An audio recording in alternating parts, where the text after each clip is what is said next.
नमस्कार। Astro Arvind Shukla channel में आपका बहुत बहुत स्वागत है। आप इस चैनल को लाइक करें, सब्सक्राइब करें ताकि आपको ज्योतिष संबंधित जानकारियां और धर्म पर्वों से संबंधित जानकारियां मिलती रहें।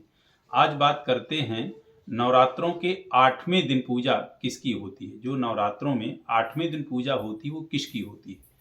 तो नवरात्रों के 8वें दिन पूजा जो होती है महागौरी तीचाष्टमम, महागौरी की पूजा होती है। अर्थात इस दिन जो पूजा होती है गौरी की होती है। और गौरी के विषय में कहा गया है कि 8 वर्षाद भवेत कन्या, यह 8 वर्ष की मानी गई है। अर्थात ये 8 वर्ष की ही हैं।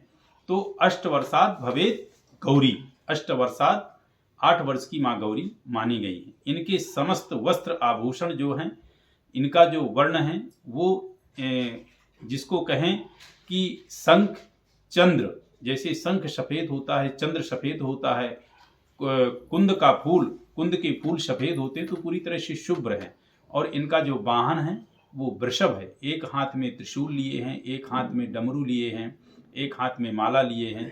तो इनकी जो मुद्रा है बहुत ही ये शांत स्वभाव में है और अतिशय ये जो है भक्त की पोजीशन पे है। और ये जो है अपने पार्वती रूप में है और इनने पार्वती रूप में है। और भगवान शिव को प्राप्त करने के लिए इनने कहा भी है कि ब्रियेहम वरदम शंभो नान्यम देवम महेश्वरम, ब्रियेहम वरदम शंभो नान्यम देव महेश्वरम। अर्थात मैं पति के रूप में यदि वर्ण करूंगी तो भगवान शिव का ही करूंगी, अन्यथा किसी का नहीं, अन्यथा कुमारी ही रह जाऊंगी। और गोस्वामी तुलसीदास जी ने कहा है कि जन्म कोटि लगी रगर हमारी, बरहु शंभु न तरहु कुमारी। तुलसीदास जी ने लिखा है कि माँ ने कहा है कि जन्म कोटि लगी रगर हमारी, बरहु शंभु न तरहु कुमारी। यदि वर्ण करूंगी तो मैं शंभु भगवान शिव का करूंगी, अर्थात नहीं तो कुमार अवस्था ही अपनी रखूंगी। तो इनने जब बहुत अत्यधिक तपस्या की, अत्यधिक तपस्या से इनका शरीर बिल्कुल कृशकाय हो गया और इतना कृशकाय हो गया कि शरीर काला पड़ गया। उस काले शरीर को जब भगवान शिव ने गंगा जी के पानी में धुला तो उस शरीर से पूरी तरह से एक सूर्य के समान किरणें निकली और वह शरीर बिल्कुल भव्य और सफेद हो गया। तभी से इनका नाम गौरी पड़ गया, अर्थात गौरी के रूप में ये जानी गई। और माँ गौरी के उसमें इनका पूजन किया जाता है। अष्टमी का जो पूजन होता है, कन्याओं को जो पूजन होता है, उसमें क्यों कहते हैं कि 8 वर्षाद भवेत कन्या, 8 वर्ष की ही लड़की का पूजन कन्या के रूप में होता है। 8 वर्ष से लड़की यदि बड़ी हो जाए तो फिर कन्या के रूप में पूजन नहीं होता है। जो आप कंजकें खिलाते हैं नवरात्रों में, उसमें भी यही विधान है कि 8 वर्ष से बड़ी कन्या नहीं होनी चाहिए। तो इनका जो पूजन हुआ, वो इनका जो प्रादुर्भाव हुआ, 8 वर्षाद भवेत गौरी, 8 वर्ष की थी ये जन्म से ही। और इनका अष्टमी के दिन कंजकाओं का पूजन होता है।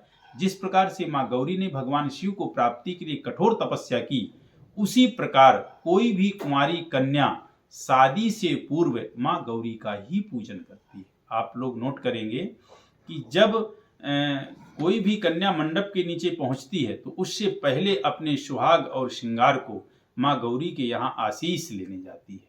क्यों कि यदि कोई अमोघ जन्म जन्मांतरों तक जो 7 जन्मों तक साथ रहा, वो भगवान शिव और माँ गौरी का ही साथ रहा।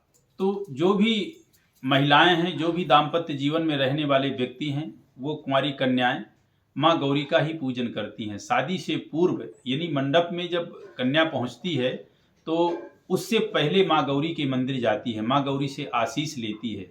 इस विषय में आप देखेंगे तो बाकायदे रामायण में दिखाया भी गया है कि माँ भगवती जगत जननी सीता माँ गौरी का पूजन करती हैं और माँ गौरी से प्रार्थना करती हैं कि इस जो धनुष की गर्वाहट है इसको कम कर दीजिए, इसकी गर्वाहट का हरण कीजिए, और अपने सुहाग की वो जो है कामना करती हैं। तो माँ गौरी का जो पूजन करती हैं या जो भी दंपति जीवन माँ गौरी का पूजन करते हैं, उनके दाम्पत्य जीवन में अतिशय खुशहाली और अतिशय सुखद स्थिति रहती है। बहुत ही शांत मुद्रा में माँ गौरी हैं। और अष्टमी के दिन कंजकाओं का जो पूजन होता है गौरी रूप में ही पूजन होता है। और कंजकाओं का पूजन करके माँ गौरी से परम आशीष आप प्राप्त करते हैं। माँ गौरी आपके जीवन में हर तरह की शुभत्व को प्रदान करती हैं। और माँ गौरी का ध्यान, आवाहन, पूजन आप बड़े ही सिंपल और साधारण जैसे किसी एक छोटी सी कन्या का करते हैं, उसी भाव से भाव विभोर होके करें। निश्चित रूप में आपके जीवन में खुशहाली ही खुशहाली आएगी।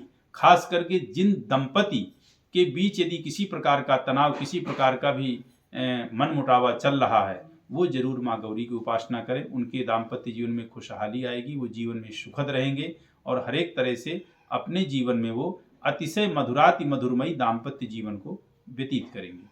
तो ये आज बताया हमने कि आपको नवरात्रों के 8वें दिन पूजन किसका होता है। तो नवरात्रों के 8वें दिन पूजन माँ गौरी का होता है।